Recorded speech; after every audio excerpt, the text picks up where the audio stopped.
Nous allons méditer sur ce texte du prophète Jérémie au chapitre 1er, du verset 4 au verset 10. C'est ce texte qui parle de la vocation du prophète, l'appel que Jérémie a reçu de la part de Dieu. Jérémie, chapitre 1, verset 4. La parole de l'Éternel me fut adressée en ces mots. Avant que je t'eusse formé dans le ventre de ta mère, je te connaissais. Et avant que tu fusses sorti de son sein, je t'avais consacré, je t'avais établi prophète des nations. Je répondis, « Ah Seigneur éternel, voici, je ne sais point parler car je suis un enfant. » Et l'Éternel me dit, « Ne dis pas, je suis un enfant, car tu iras vers tous ceux auprès de qui je t'enverrai, et tu diras à tous ceux que je t'ordonnerai. Ne les crains point, car je suis avec toi pour te délivrer, dit l'Éternel. » Puis l'Éternel entendit sa main et toucha ma bouche. Et l'Éternel me dit, « Voici, je mets mes paroles dans ta bouche. Et garde, je t'établis aujourd'hui sur les nations et sur les royaumes pour que tu arraches et que tu abattes, pour que tu ruines et que tu détruises, pour que tu bâtisses et que tu plantes. » Voici la parole de Dieu. Je vous invite à la prière. Père éternel,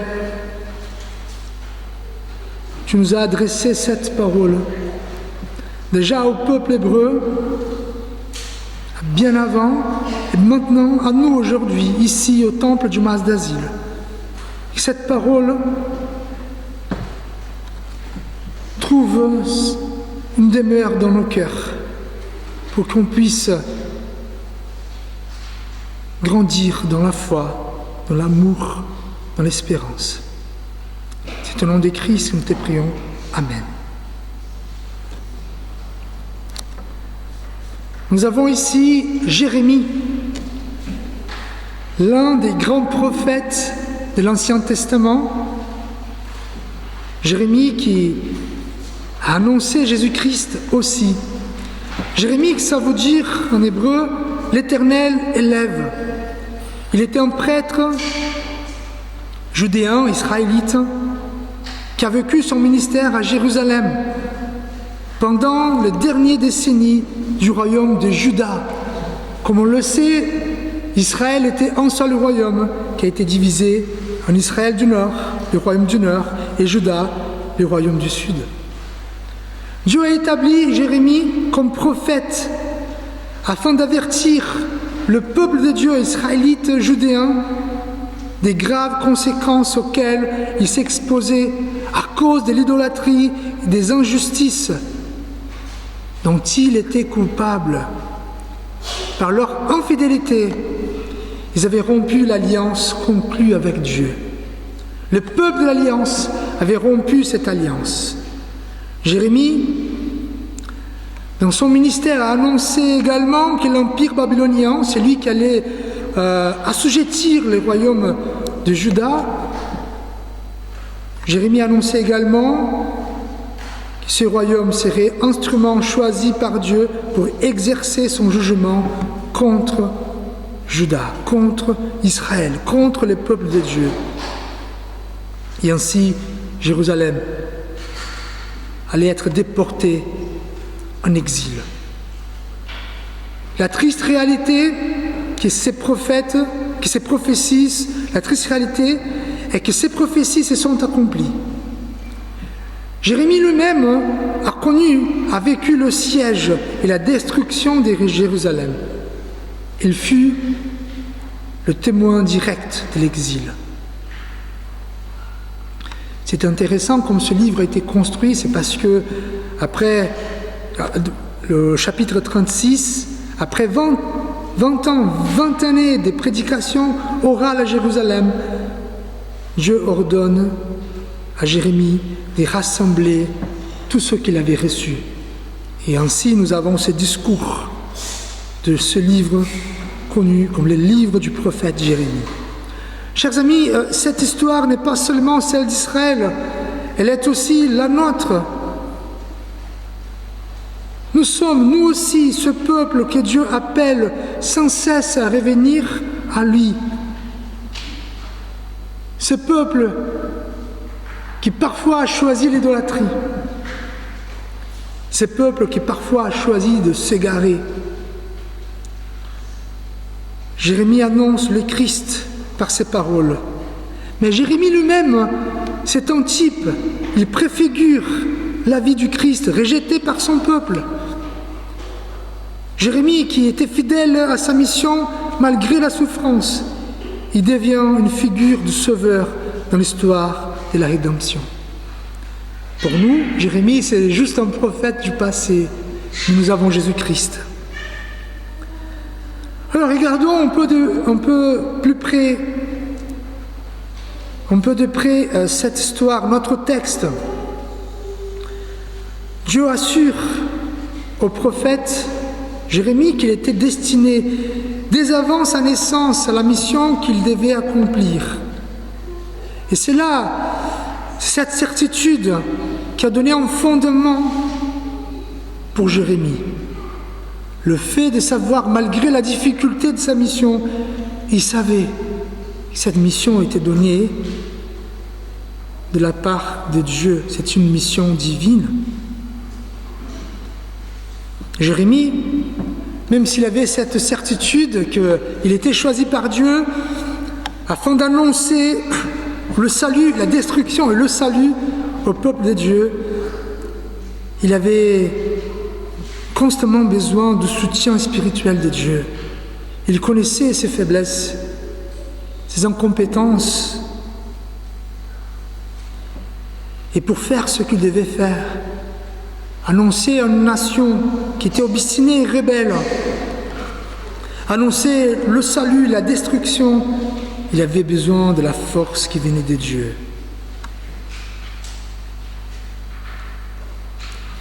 Et au fur et à mesure que les choses s'accomplissaient, au fur et à mesure que le peuple voyait l'exil venir, que l'exil s'approchait, la timidité de Jérémie cédait la place au courage nécessaire pour vivre, pour annoncer la venue du salut de Dieu. Jérémie est ainsi le portrait d'un serviteur fidèle, comme dit l'apôtre Paul, dont la fidélité est finalement reconnue et récompensée.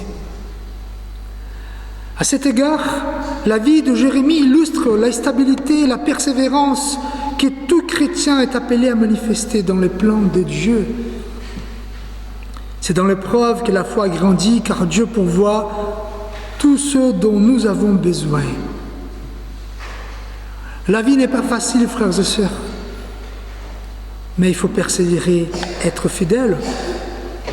Et nous avons ici dans ce texte l'appel de Dieu du verset 4 à 5. Cet appel vient personnellement de Dieu, parce que Dieu a parlé à Jérémie. Cet appel s'inscrit dans le dessein de Dieu, dans la volonté de Dieu, qui va destiner Jérémie à un ministère d'une portée très vaste, universelle. Comme dit, je te mets devant les nations. Je vais t'envoyer devant les grandes personnes. Donc Jérémie, comme dit le propre Dieu, Jérémie était connu d'avance. Et là, c'est dans le sens profond, pas connu parce que Dieu, il voit les choses qui vont arriver. Non, il était connu par Dieu, parce que Dieu l'avait créé. Dieu a planifié Jérémie.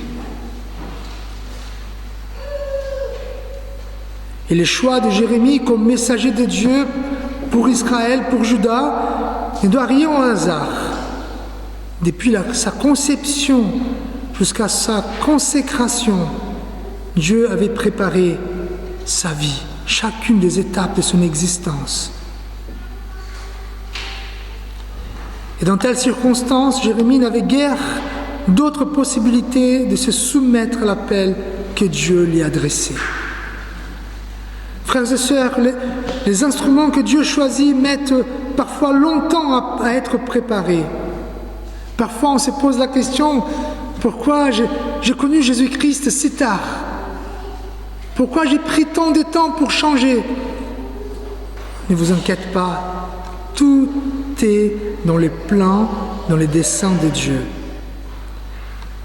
C'était le cas pour Jérémie, c'était le cas pour Moïse, qui a pris 80 ans pour aller faire la mission de Dieu, et même pour Jésus-Christ, qui pendant 30 ans a été préparé. Et ça, c'est notre cas aussi. Dieu a un plan pour sauver le monde. Dieu a un projet pour sauver le monde. Les projets du salut, les projets de la rédemption de son peuple. Et chacun de nous a sa place dans ce projet. Dieu accomplit son œuvre en se servant des hommes et des femmes qu'il appelle à participer à sa volonté. Que nous soyons conscients ou non, nous sommes tous concernés par son projet. Peut-être en disant, voilà, Jérémie, un grand prophète. Oui, mais nous aussi, nous faisons partie du projet de Dieu.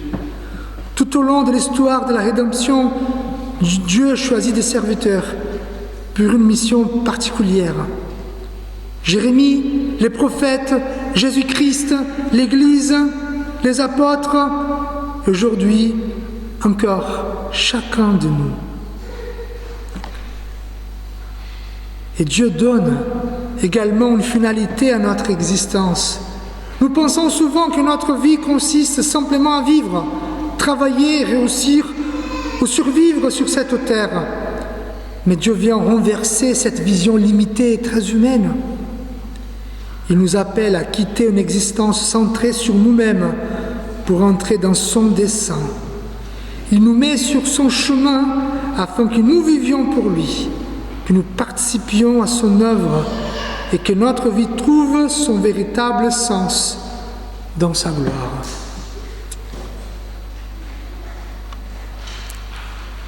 Mais Dieu nous capacite, la capacité que Dieu nous donne. Nous voyons cela au verset 6 et 10 à 10, des 6 à 7 dans ce texte. Jérémie, il estimait qu'il était trop jeune. Le texte dit, je suis un enfant. Et qu'il manquait de qualifications, d'expérience qui étaient nécessaires pour ce genre de travail. Il y avait peut-être, comme dit la tradition, environ 20 ans. Et évidemment, pour un prophète, il était très jeune. Même Jésus-Christ, il est parti dans son ministère avec 30 ans. Dieu répond à ces objections par son autorité. Qu'est-ce qu'il dit? Dieu, il dit, je t'ordonne. Et par la promesse de sa présence constante et son soutien, Dieu, il n'accepte pas les objections de Jérémie. Le jeune Jérémie proteste, invoquant son manque d'expérience, sa jeunesse. Mais tous ces arguments ont été sans succès devant la puissance et l'autorité de Dieu. Il semble que ces luttes intérieures commencent dès le moment de sa vocation. Et ce passage met en lumière la tension entre, d'une part, sa peur d'accepter la mission qui lui a été confiée, et d'autre part, la déclaration de Dieu selon laquelle il a déjà pourvu des ressources morales et spirituelles nécessaires pour qu'il puisse accomplir la mission que Dieu lui a confiée. Et Dieu ne s'arrête pas là, il va encourager l'encouragement de Dieu. Dans les Écritures, Dieu adresse à plusieurs reprises à ses serviteurs l'ordre « Ne crains pas ». Nous voyons cette exhortation adressée à Abraham, à Moïse, à Josué, à Daniel, à Jérémie, à Marie, à Pierre, à Paul. Devant la puissance de Dieu, devant la mission que Dieu nous donne, que Dieu nous confie, évidemment, nous avons peur. Mais Dieu nous dit, ne crains pas. La peur est l'une des émotions qui paralyse le plus profondément l'être humain. Seul l'amour du Christ peut le chasser entièrement, comme nous dit Jean. L'amour chasse la peur. Ces versets montrent que Dieu soutient toujours ses serviteurs dans les missions qu'il leur confie. Jérémie ne s'est pas épargné par l'opposition, ni même par les dangers physiques. Quand on lit l'histoire du livre de Jérémie, c'était dur pour lui. Il a été méprisé, il a été rejeté, il a été mis dans un puits. Cependant, toutes les épreuves que Jérémie traversera, il pourra le faire, car Dieu est avec lui pour le fortifier. Peut-être vous êtes en train de penser là maintenant que Dieu ne vous a confié aucune mission. Ah Fabio, les missions c'est pour les grandes personnes de la foi, les prophètes, voilà, les curés, les pasteurs et d'autres. C'est faux. Votre mission peut-être n'est pas une grande mission, mais elle peut être d'être un bon parent, de se battre pour ton mariage. Ta mission peut être simplement être un ami fidèle, pratiquer l'hospitalité ou encore d'accomplir avec amour bien d'autres choses simples de la vie qui ont comme but la gloire de Dieu. Chers amis, parfois on méprise les petites choses de la vie. Oui, il y a des grands chrétiens qui sont appelés pour faire des gros vols, pour voler très haut. Mais la vie chrétienne consiste plutôt des petites choses qu'on fait au quotidien. Beaucoup de chrétiens ratent beaucoup de choses parce qu'ils attendent le bon moment de sortir, d'être missionnaires, de faire des grandes choses, pendant que Dieu nous appelle aux petites choses de la vie, la charité, l'amour. Et ces missions peuvent sembler ordinaires, mais elles sont précieuses aux yeux de Dieu et sont précisément ces choses simples qu'un serviteur fidèle, quelqu'un qui aime Dieu, est appelé à accomplir pour sa gloire. Puis, les petites choses ont besoin de courage. Plus de courage qu'on ne le croit. Être un parent patient, il faut du courage. Moi, j'ai des enfants. Parfois, c'est plus simple de sortir et braver le monde qu'être un parent patient. Être un ami fidèle dans l'infidélité. Être une personne accueillante, un témoin du Christ dans le quotidien est souvent plus difficile qu'il n'y paraît. Et bien souvent, nous pensons que nous ne sommes pas la bonne personne pour les accomplir. Nous nous sentons trop faibles, trop limités, pas assez compétents. Mais Dieu, en Jésus-Christ, nous encourage et nous soutient. Il ne choisit pas des personnes capables pour ensuite leur confier une mission. Il appelle des personnes ordinaires. Il leur donne de la force, la sagesse et la grâce nécessaires pour accomplir ce qu'il demande. Notre assurance ne repose donc pas sur nos qualités, mais sur la fidélité de Dieu qui promet d'être avec ceux qu'il appelle. Et nous voyons ici dans le témoignage de Jérémie la touche de Dieu. L'expression « il toucha ma bouche » évoque à la fois la purification, comme c'est le cas d'Ésaïe. Le prophète Ésaïe aussi, après être appelé par Dieu, il a la braise qui touche la bouche d'Ésaïe. Cette purification, mais aussi l'investiture pour le ministère. Maintenant, la parole du prophète doit être identique à celle de Dieu. En touchant la bouche du jeune prophète, Dieu symbolise la communication de son propre message. Et là, Jérémie est prêt à commencer son ministère prophétique. Et marquons qu'il n'existe désormais aucune différence entre la parole de Dieu et celle de Jérémie. La parole de la foi était près de lui, dans sa bouche et dans son cœur. Dieu peut désormais proclamer sa volonté aux nations, Jérémie étant son héros.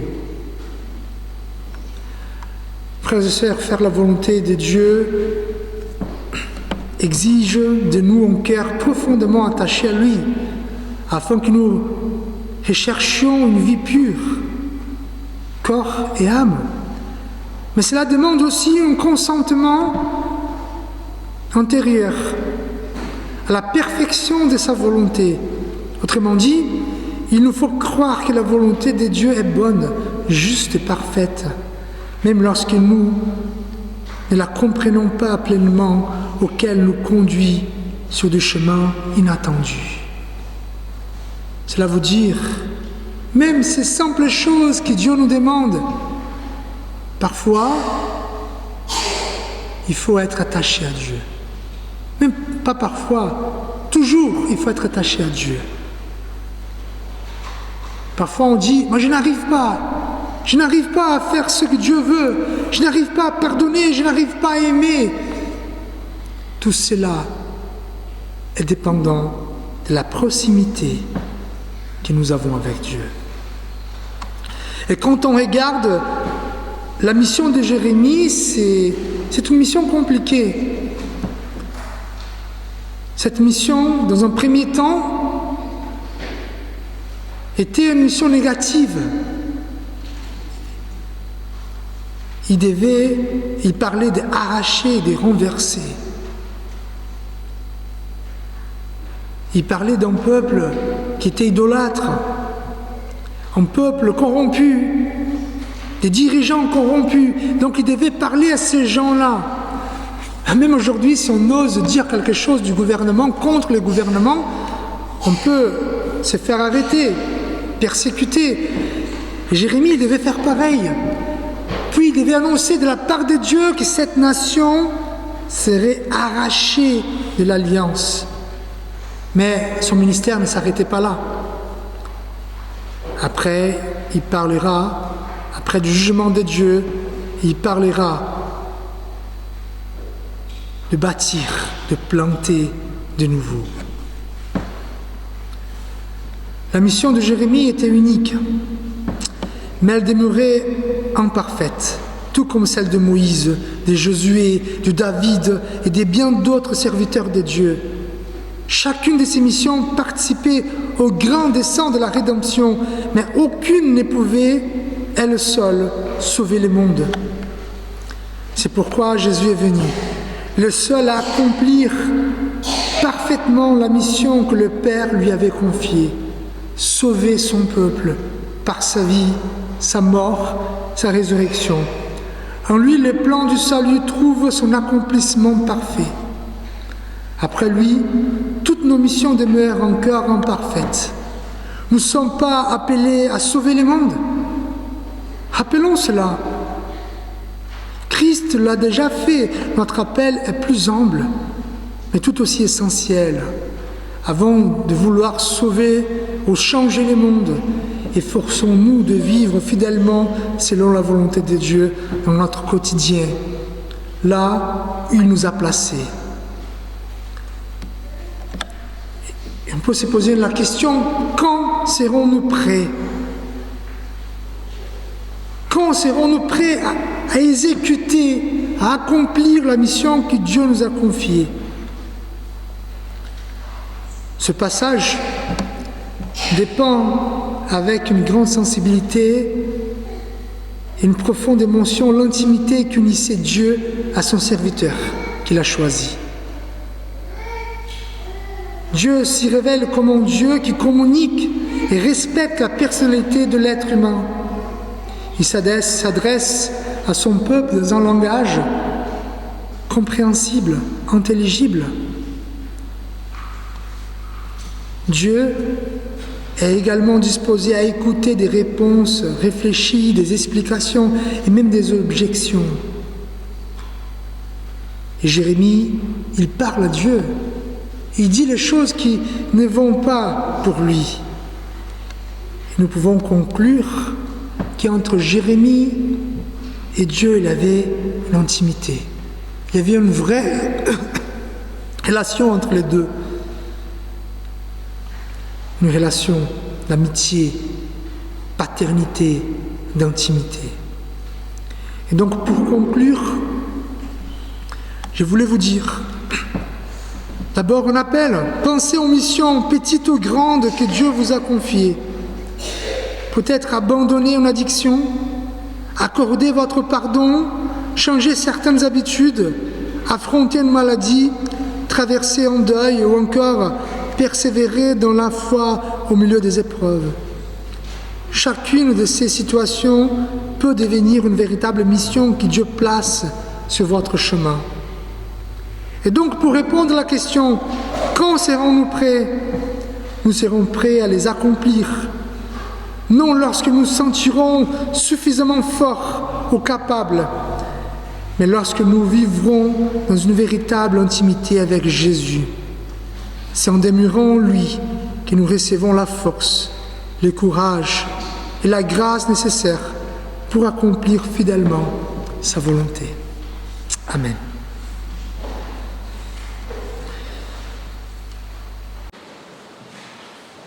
Bien-aimés, aimons-nous les uns les autres, car l'amour de Dieu, est Dieu.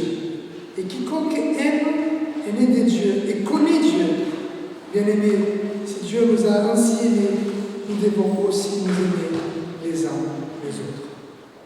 Que l'amour de Dieu, notre Père, la grâce de Jésus-Christ, notre Seigneur, la consolation du Saint-Esprit, soit avec nous tous, aujourd'hui et à jamais.